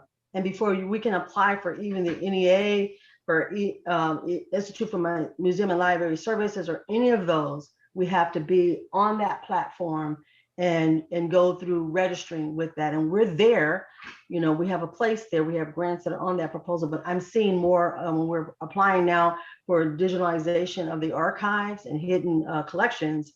There's more of understanding that these museums need to plan for digitalization of their archives, especially some of the younger museums that have collections. So anyway, that was my question. You answered it. And I will go to your website. I highlighted it, cut and pasted it when you posted it in the chat. Awesome. Thank you, Alpha, for the question. And I think definitely check out that Open Grants. I think, there's a great way to check it out. And I know they have connections to the grants.gov. So the next question, Eric, do you want to ask your question related to pre-seed startups? Oh, thank you very much. Phenomenal talk, everyone. Definitely, over the years, I've learned everything you've said, and I'm glad to see that a lot has changed in the last 2 years, I'll say. So it's good news. Just a little, just under 30 seconds just to explain. So basically, I have a patented product that I have exclusive licensing from a scientist for biopolymer. It's a bioplastic, essentially, that we're using as an agricultural additive for fertilizers and pesticides to make it better and ecological and friendlier. My target market is hemp and marijuana growers, mainly hemp, but marijuana is under the radar for federal purposes. Long story short, right now I'm kind of a solopreneur. I'm Hispanic, started this company with just a family member that's acting as a bookkeeper. I'm thinking that grants are my only route, or an angel investor, because I still have not, I've only gotten to free trials, handing growers some of my product for them to try and give me data back, but I haven't actually made a sale yet. So my question is, where on the scale of things in your profession do I look like I stand? Pre-seed, only for grants or angels, or is there other organizations or places you could say, Eric, Google these people, you might get better resources there. to expand my horizon for getting me from the self-funding stage to a funded stage. Thank you. So you said you have the polymer, it's patented? Yes, it's a polymer. It's a biopolymer that's patented. It's 68% algae, 32% carbon only. Okay, and your feedstock is hemp and other agricultural waste? No, my target market is hemp growers and under the radar. Oh, for using the as a fertilizer for the, okay. One of the things that you can do is, you know, go to those folks and just start talking to them and get letters of intent, you know, and do pilots. And sometimes you can get paid pilots. But then you're showing the validation that the customers actually want that. And you can, you know, go to investors with those LOIs. You know, cannabis, I'm glad to hear you're not in that proper, because it just is such a regulatory headache to keep up with. But if you're not like touching the plant, then you know, you can certainly go and try to get contracts. But I think even if you're getting money from someone who does touch the plant, you just want to check the boxes there. And because I know that it's just such a regulatory nightmare that I hope we get over with soon, because hemp can do so much to save the world beyond just like get people high. But in terms of, Sidal could probably talk more about, like, you know, grants like NIH and other things. But if you've already got a patent and a product, I would start going after pilots and self-fund some small projects, some small things, while you build up those relationships, and then look at, you know, people who invest, you know, in those types of companies or in that kind of domain. Whether it's, you know, angel groups, you can go to Angel Capital Association and look at the angel groups that are listed there. They don't have them all, but it's a nice little starting spot, and start, you know, building those types of relationships. But do understand, angels, like I consider Mark a super angel in our region, and like he said, he's been investing his own money, you know, so they have a certain amount of discretion, but it's also their own money, you know. And usually the average angel investor will put maybe 25,000 once or twice a year. That's average, right? Because it goes down as low as someone who makes $200,000 a year, right? So just keep that in mind in terms of your strategy there, and just de-risk as much as possible, because whether it's your own money or you're investing on behalf of someone who you want to have the confidence to invest in you again, you know, people don't want to lose their capital. You know, people have usually, you know, worked really hard, and even if you've inherited money, the last thing you want to do is squander it, right? So, you know, just be sensitive that people want to get money back and they want to make it grow. They want to pass it on to their kids. They want to do philanthropic things. So show that you can get them a return, and one of those ways can be contracts, pre-sales, LOIs, etc. How about R&D? Sorry, just to add to that. How about an R&D? Because I have about 2-3 companies taking my product, and they're going to use it to make hempcrete, hemp fiber, hemp textiles, hemp plastics, hemp everything. Like, we would take the plant fiber that's waste. It's 70% waste, and we're going to repurpose it into almost brand new material. Are those letters of agreements, are those good enough for some angels, do you think? And that's it. Thanks. If they can pay for it, and hemp is legal. I mean, just straight up hemp with no THC is not a regulatory challenge. But if they can pay for your product, and like, okay, if you can deliver, we the bank. I don't know if Chris have something to say about that, but it's kind of like a pre-sale is kind of collateral. Okay. All right. I know we have 2 questions with 7 minutes left. I know Mark and Sidel both unmuted? I would say, Eric, hit me up on that. I just invested into a company today that has got accepted to an accelerator called Thrive, which was a factor for me. They also had some non-dilutive grant money. So there were some things that caused me to want to on this company. Sorry, do I have an audio problem here? I think I got it. You're good. Oh, okay. Anyway, it sounds like you might be pretty early for the typical angel, but I think there's probably some things that you could do to set yourself up for some angel investing. Angel Investments. Thank you. Awesome. Thank you, Mark. All right. Teresa, you want to ask your question? Yes, I'll make it super quick. I really enjoyed this entire series. I'm actually studying for my MBA right now, and I'll have to say that I think I've learned a little bit more here during this series than I'm learning in my classes. But I've been in marketing for about 25 or so years. I have a love for marketing and technology right now. My initial idea was for B2B. I am thinking of something for B2C. My question stems from networking and how to position yourself to develop relationships with founders and with investors. Do you go in cold, or is it, are we to network in advance before we even pitch or say, hey, I have a great idea? Super simple question, I know, but just wanted to throw that out there.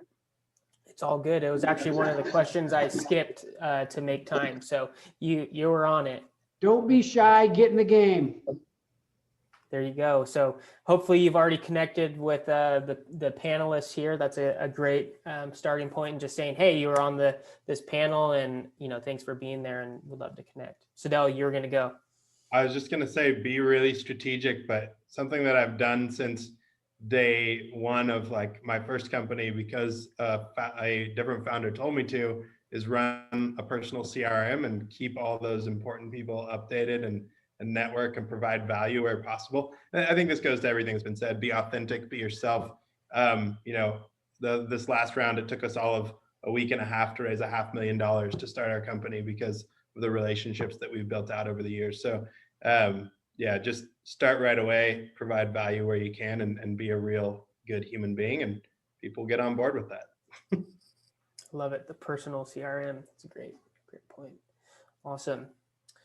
All righty. Then our last question will go to you, Daniel.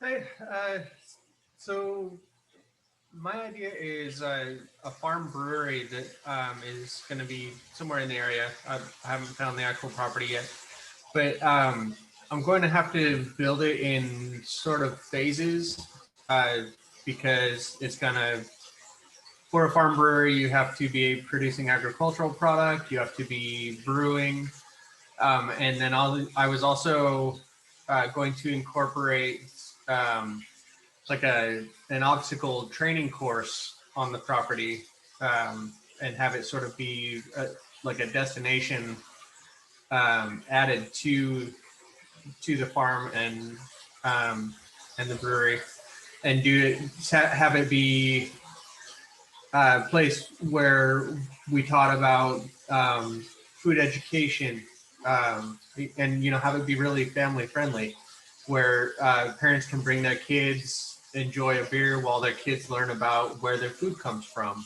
show them how to plant seeds and what the different crops look like as they're growing, and let them pet the sheep and the goats and stuff, and just really have it be sort of an immersive experience. And so my question was, as I'm going to sort of go through those phases of building this thing, should I be looking to get all of the investment money up front and try and just manage it really carefully, or should I say, okay, so I'm going to plant my hop yard and I'm going to need X amount of dollars in order to do that, and then later on, say I'm ready to buy a herd of goats or something, ask for more money then, and do it more like that. Mark, it looks like you unmuted first. Unmuted. I would say, make a plan, work the plan. One thing you might want to do at the early stages is talk to people in the business. A guy that's a good buddy of mine, used to be the president of EO, Patrick Hillenbrand. He owns Hillenbrands. They're up in Lincoln, Newcastle area. But go talk to people in the business that have done that. It's pretty capital intensive to build a brewery, and you got a lot of things that you're throwing into this mix. So typically, I like to say, start with something and be great at it so you can be number one in your market. Sadell, you unmuted as well. I was just going to say that you can stack a lot of capital together in the grant space. So especially if you pick a rural community, right now the USDA has these amazing rural development grants, and they're about to get a boatload of this stimulus money.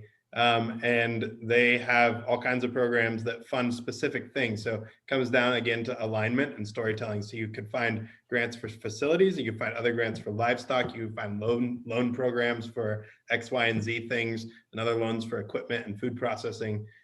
There's a lot of really specific capital sources, and they all tend to have really specific targets. So like Mark said, build a plan, a strategy, and then roll with that.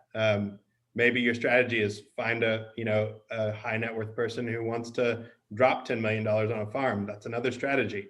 But figure out your plan and then work it. I think that's the best advice, really. Awesome. Well, thank you all to our panelists. Thank you, Mark, Mariah, Chris, Sadell, and Sabia for taking the time out this evening on Cinco de Mayo to share a little bit about investing and funding. And just being such leaders in our entrepreneurial ecosystem. So we're so thankful for all of you being here. I hope our participants were able to connect with all of them. I'm going to remove your spotlights here and throw some links in the chat. This is the finale of our virtual entrepreneurship toolkit series. So we thank all of you that were here for all 5 sessions. And even if you joined for 1 or 2, we are excited to have you. What we have in store for the future of the Carlson Center, we've partnered with the Capital Region and SBDC on a 10-week-long program called the Lean Innovator Series. I threw the application link in there. You can go on that link and learn more about the 10-week-long program. It's going to be a great resource and next step for some of you that want to continue to pursue your entrepreneurial ideas. Definitely check out the Mentor Sacramento platform. It's a great way to access local and regional mentors and help you kind of progress your entrepreneurial journey. Next week, we have partnered with the NorCal World Trade Center to run a workshop on product and service design for global markets, which should be a great workshop on helping you understand that space. We're also collecting information about the entrepreneurial ecosystem. So if you want to share a little bit about what it's like to be an entrepreneur and help us understand where some of those gaps are so we can help fill them, we'd love to learn. If you're a student, hop on that Soul Initiative and get credit if you're here for that. And then lastly, we've talked a lot about Lean Stack, which is a resource where we got the Lean Canvas from, and you can hop into that 90-day startup program there. And hopefully Sadell can reshare their startup library, which is a great resource for all of you as well. But thank you again to our panelists for spending the evening with us. And thank you for all of you entrepreneurs for being here and taking steps to build your ideas.